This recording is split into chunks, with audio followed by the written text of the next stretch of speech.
আসসালামু আলাইকুম, স্বাগত জানাচ্ছি আন্তর্জাতিক সংবাদে। জানিয়ে দেব বিশ্বের সব আলোচিত সংবাদ। শুরুতে জানিয়ে দেব সংবাদ শিরোনাম, পরে বিস্তারিত। ইউক্রেনের আরও 540 জন সেনা নিহত, দাবি রাশিয়ার। আবারও গাজায় আরও 55 জন ফিলিস্তিনি নিহত, আহত 170 জন। আরও জানিয়ে দেব ভারতকে অসহযোগী দেশ ঘোষণা যুক্তরাষ্ট্রের। এবং সর্বশেষ জানিয়ে দেব মধ্যপ্রাচ্যে স্থিতিশীলতায় দ্বিরাষ্ট্র সমাধানই প্রধান ভিত্তি, বলেছেন মিশরের প্রেসিডেন্ট আবদেল ফাত্তাহ। এতক্ষণ শুনছিলেন সংবাদ শিরোনাম, এবার বিস্তারিত। তবে তার আগে আমাদের চ্যানেলটি সাবস্ক্রাইব করে পরবর্তী আপডেট পেতে আমাদের সাথেই থাকুন।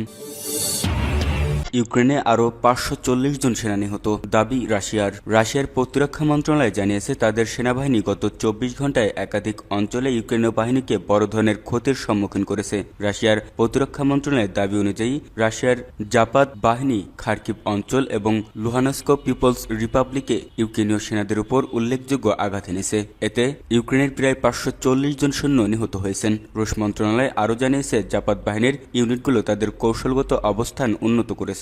লোজোভায়া, জাগরিজোভো, নাদিয়া, অলিভাভস্কি ইয়ার এবং সেরেব্রানিস্কি রিজার্ভ এলাকায় ইউক্রেনের 3টি ব্রিগেড, যান্ত্রিক, প্যারাটুপার এবং জেগার ব্রিগেড পরাজিত হয়েছে। রাশিয়ার সেন্ট্রাল বাহিনী 365 জন ইউক্রেনীয় সৈন্যকে ক্ষতিগ্রস্ত করেছে এবং 4টি পাল্টা আক্রমণ প্রতিহত করেছে। ইউক বাহিনী প্রায় 225 জন ইউক্রেনীয় কর্মীকে হত্যা করেছে, 2টি পাল্টা আক্রমণ প্রতিহত করেছে এবং আরও সুবিধাজনক অবস্থান নিশ্চিত করেছে।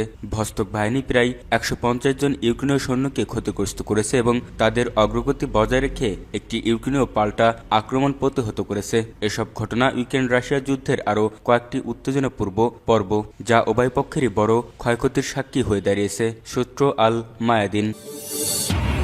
গাজায় আরও 55 জন ফিলিস্তিনি নিহত, আহত 170 জন।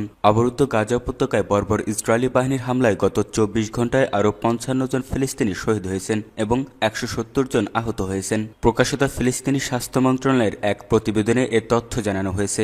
মন্ত্রণালয়টি জানিয়েছে 2023 সালের 7 অক্টোবর ইসরায়েলি আগ্রাসন শুরু হওয়ার পর থেকে এ পর্যন্ত গাজা উপত্যকায় 44,930 জন ফিলিস্তিনি শহীদ হয়েছেন, আহত হয়েছেন 1,06,624 জন। 2023 সালের 7 অক্টোবর ফিলিস্তিনি স্বাধীনতাকামী সংগঠন হামাস ইসরায়েলি দখলদারিত্বের বিরুদ্ধে এক ঐতিহাসিক প্রতিশোধমূলক অভিযান চালায়। এরপর থেকে দখলদার ইসরায়েলি বাহিনী গাজায় অব্যাহতভাবে সামরিক অভিযান চালিয়ে যাচ্ছে। শুধু তাই নয়, বর্বর ইসরায়েলি সরকার গাজার 2 মিলিয়নেরও বেশি জনগণের উপর সম্পূর্ণ অবরোধ আরোপ করেছে। তারা গোটা উপত্যকায় জ্বালানি, বিদ্যুৎ, খাদ্য এবং পানির সরবরাহ বন্ধ করে দিয়েছে। গাজার এই পরিস্থিতি এবং মানবিক সংকট নিয়ে বিশ্বব্যাপী উদ্বেগ বাড়িয়েছে। সূত্র মেহের নিউজ এজেন্সি। ভারতকে অসহযোগী দেশ ঘোষণা করল যুক্তরাষ্ট্র। অতঃপর ভারতকেও অসহযোগী দেশগুলোর তালিকায় অন্তর্ভুক্ত করল যুক্তরাষ্ট্রের অভিবাসন ও শুল্ক প্রয়োগ সংস্থা আইসিই। এই তালিকায় ভারত ছাড়াও রয়েছে Bhutan, Cuba, Iran, Pakistan, Russia ও ভেনেজুয়েলা। এটি এমন একটি তালিকা যেখানে উল্লেখিত দেশগুলো প্রত্যর্পণ পরীক্ষায় যথাযথ সহযোগিতা করে না বলে মনে করে মার্কিন কর্তৃপক্ষ। আইসিই জানিয়েছে এই দেশগুলো সাক্ষাৎকার গ্রহণ, সময়মতো ভ্রমণ নথি ইস্যু এবং নির্ধারিত ফ্লাইটে তাদের নাগরিকদের ফেরত নিতে প্রয়োজনীয় সহযোগিতা দিতে ব্যর্থ হয়েছে। আইসিসির তালিকা অনুযায়ী যুক্তরাষ্ট্র থেকে 14,50,000 অবৈধ অভিবাসীকে বিতাড়িত করার পরিকল্পনা করা হয়েছে। এর মধ্যে 18,000 ভারতীয়। সাম্প্রতিক বছরগুলোতে প্রায় 90,000 ভারতীয়কে যুক্তরাষ্ট্রের অবৈধভাবে প্রবেশের চেষ্টাকালে আটক করা হয়েছে। টাইমস অফ ইন্ডিয়া জানিয়েছে এদের অধিকাংশই পাঞ্জাব, গুজরাট এবং অন্ধ্রপ্রদেশের বাসিন্দা। বহু সংখ্যক ভারতীয় যুক্তরাষ্ট্রে তাদের অবস্থান বৈধ করার চেষ্টা করলেও এ প্রক্রিয়া বেশ সময় সাপেক্ষ। বৈধতার আবেদনে 2-3 বছরও সময় লাগতে পারে। যুক্তরাষ্ট্রে অবৈধ অভিবাসীর সংখ্যায় সবার উপরে রয়েছে হন্ডুরাস। দেশটির 2,61,000 অবৈধ অভিবাসী রয়েছে মার্কিন মুলুকে। এরপর গুয়েতেমালার রয়েছে 2,53,000 অবৈধ অভিবাসী। এশিয়ার মধ্যে চীন 37,908 জন অভিবাসী নিয়ে শীর্ষে। ভারত রয়েছে 13তম স্থানে।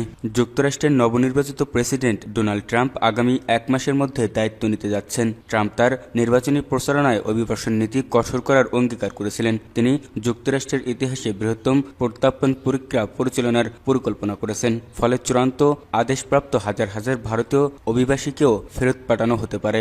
যুক্তরাষ্ট্রের এই পদক্ষেপ ভারত মার্কিন কূটনৈতিক সম্পর্কের চ্যালেঞ্জ তৈরি করতে পারে বলে মনে করেন বিশেষজ্ঞরা। সূত্র এনডিটিভি।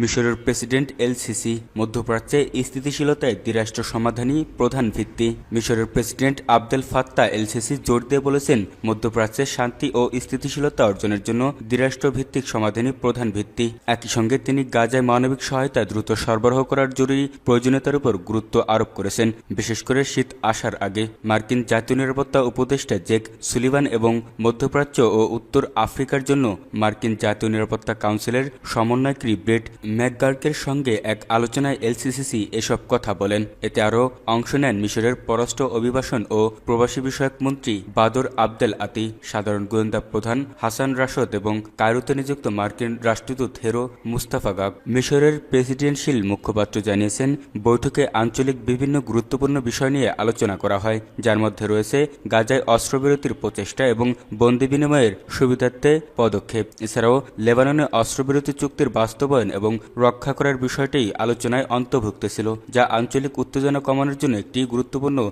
ভিত্তি হিসেবে বর্ণনা করা হয়েছে। মিশরের প্রেসিডেন্ট এ সময় সিরিয়ার সংহতি, ভৌগোলিক অখণ্ডতা এবং দেশটির জনগণের নিরাপত্তা সুরক্ষার গুরুত্ব জোর দিয়েছেন। আলোচনায় মিশর যুক্তরাষ্ট্র সম্পর্কের কৌশলগত গভীরতাও তুলে ধরা হয়। উভয় দেশ তাদের পারস্পরিক স্বার্থ এগিয়ে নেওয়ার জন্য সম্পর্ক আরও দৃঢ় করার প্রতিশ্রুতি ব্যক্ত করেছেন। সূত্র আল মায়াদিন।